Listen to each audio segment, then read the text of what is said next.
મિત્રો મારી પાસે પાણી ભરેલો કાચનો ગ્લાસ છે અને એમાં સેનેટાઈઝર થોડું ઉમેરવામાં આવે છે।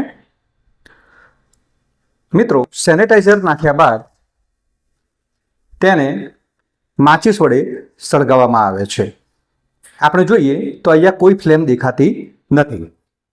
હવે મિત્રો જ્યારે એના ઉપર કાગળ ધરવામાં આવે છે ત્યારે શું થાય છે એ આપણે જોઈએ। તો અહીંયા મિત્રો જોઈ શકાય છે કે કાગળ સળગવા માંડે છે। તો એની પાછળનું વિજ્ઞાન શું છે તે આપણે જોઈએ। તો મિત્રો અહીંયા કાગળ સળગવા પાછળનું વિજ્ઞાન આપણે જોઈએ તો સેનેટાઈઝર છે એની અંદર આલ્કોહોલ રહેલો છે અને આલ્કોહોલ છે એ જ્વલનશીલ છે।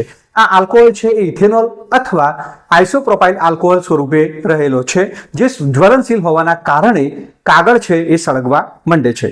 મિત્રો જ્યારે પાણીમાં સેનેટાઈઝર નાખી અને માચિસ વડે તેને સળગાવવામાં આવે છે ત્યારે મિત્રો પાણીની સપાટી પર એક પ્રકારની આગ રહેલી હોય છે અથવા ફ્લેમ રહેલી હોય છે જે આપણે નરી આંખે જોઈ શકાતા નથી, પરંતુ કાગળ ધરતા તે ફ્લેમ દ્વારા કાગળ સળગવા માંડે છે જેના દ્વારા આપણને ખબર છે કે સેનેટાઈઝરમાં આલ્કોહોલ રહેલો છે। તો આ જ પ્રકારના વિડીયો જોવા માટે અને સાયન્સ ફેક્ટ માટે આ ચેનલને સબસ્ક્રાઇબ કરો, લાઈક કરો તેમજ શેર કરો।